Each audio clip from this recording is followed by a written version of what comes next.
This is a short midweek devotion from the Littleton United Methodist Church. And this week we're going to talk about the dark night.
My wife says I have an unusual sense of humor that not everybody gets.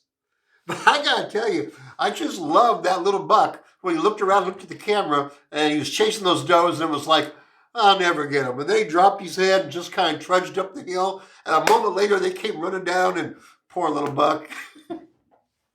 So I had to give him some peppy music this time. It is possible, not beyond the realm of possibility at all, that that some of you are not brushed up on the writings of medieval mystics. Again, my sense of humor kind of crazy.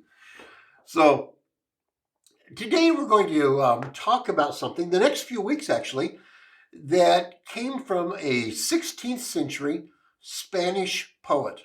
And he probably was one of the greatest poets of Spain's history.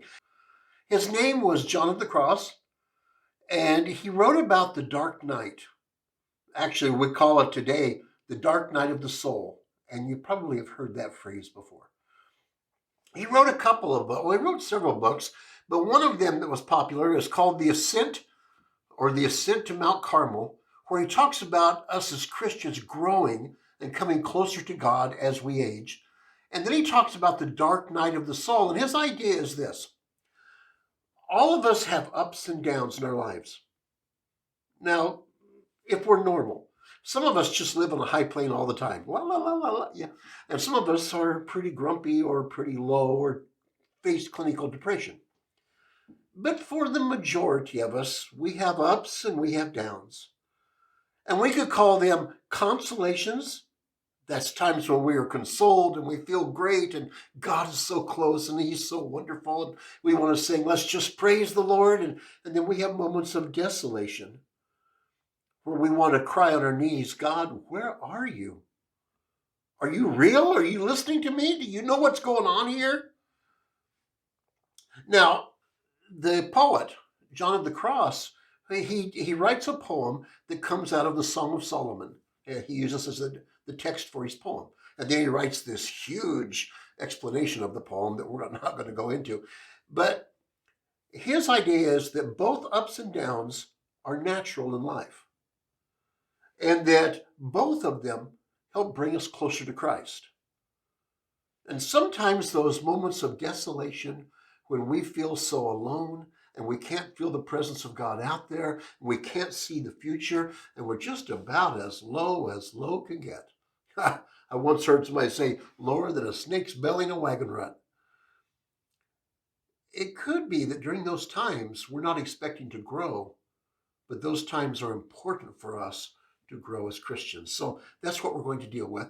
And we're going to look at, over the next few times together, we're going to look at several areas in a Christian's life where we may go through a dark night.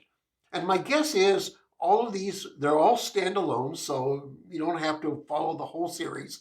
And my guess is that some of them won't mean anything to you at all, but someplace in there may be something that means to you. And that is simply because we're at different points in our lives.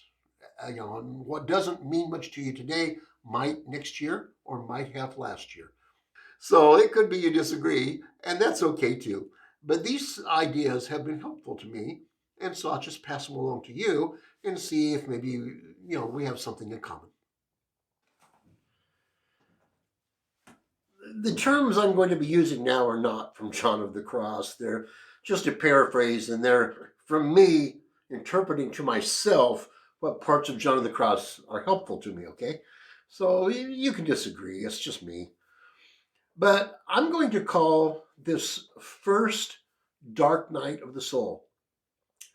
I'm going to call it a dark night of spiritual awakening. Blaise Pascal writes that there is a God-shaped vacuum in the heart of each man that cannot be satisfied by any created thing, but only by God the Creator, made known through Jesus Christ. Now, the author of the book of Ecclesiastes says something somewhat similar. He said, what profit has the worker from that which he labors? I have seen, this is in Ecclesiastes chapter 3, I have seen the God-given task which the sons of men are to be occupied. He has made everything beautiful in its time. Also, he has put eternity in their hearts. Kind of cabbaging onto that, here's the idea. Everything that's created has some uniqueness to it. Birds fly, or most of them. Fish swim.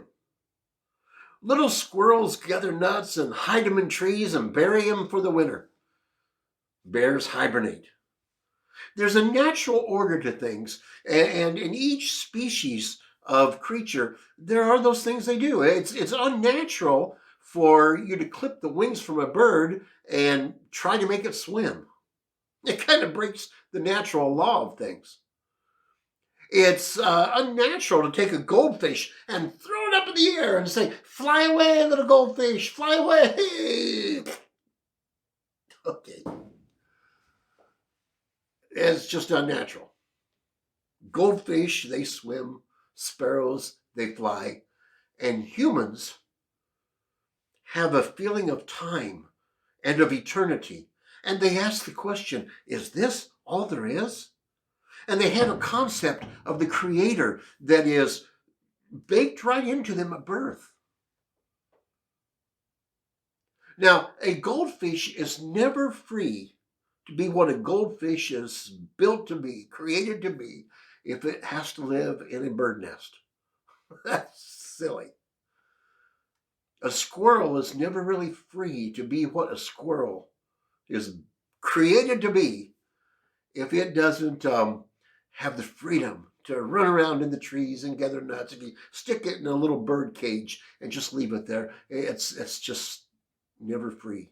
It's never what it's supposed to be. It never is complete. And the happiness for you and I comes from knowing our completeness. You and I will never be all that we were created to be apart from our Creator, because we were created to have fellowship with God. We have this sense.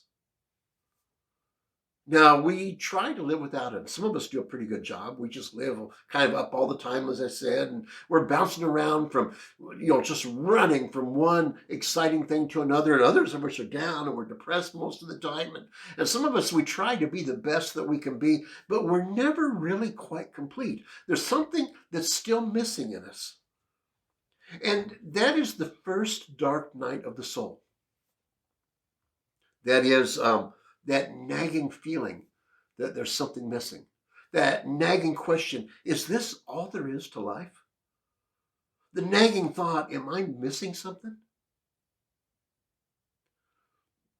And so it begins to gnaw at us and eat at us. And now, John of the Cross was a Spanish mystic, as I said. And those that are contemplative, that have a kind of a rich inner life, it probably eats at them a little more than people that don't take the time to sit and gnaw on things. But sooner or later, it begins to gnaw on us that we're incomplete. Sometimes we dig ourselves into a big hole. We're running, we're grabbing the gusto here and there and every place we can find it. We make poor decisions. We try to be the driver of our own life, but we can't see the future. Sometimes we don't know what's good for us. Sometimes we think something's good for us and it's not. Sometimes we think something is bad, but it's good. Our Creator knows those things. But we're afraid to let go of the steering wheel and let God drive. And so we drive ourselves right into a ditch. Now, I call this the dark night of spiritual awakening, because it's often when we dig ourselves a hole we can't get out of, and we start feeling like all life is caving in on us. Our relationships are caving in, our family's caving in, the finances are caving in. We turn out not to be as resourceful as we think we are. We come to the end of our ropes, and it's, for some of us, that's when we reach up and reach out to God. Now, some of us are stubborn and we will never do that. But that's when many of us reach up to God. It's not a bad dark night. I mean, it comes as a result of bad things, and bad things may be happening to us, and it may seem like our world is falling apart, and it may seem like just everything is dark, but it's not necessarily that bad of a thing if it points us toward God.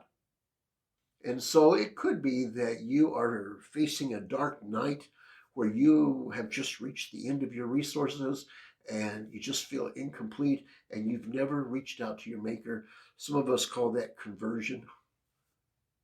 Some people call it salvation, spiritual awakening, realization that we were created for fellowship with God.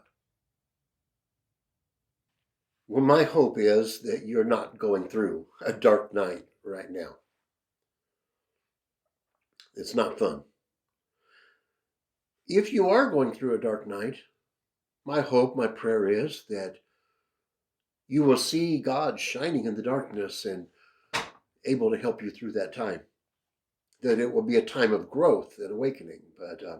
But whatever this week holds, may God guide you through it.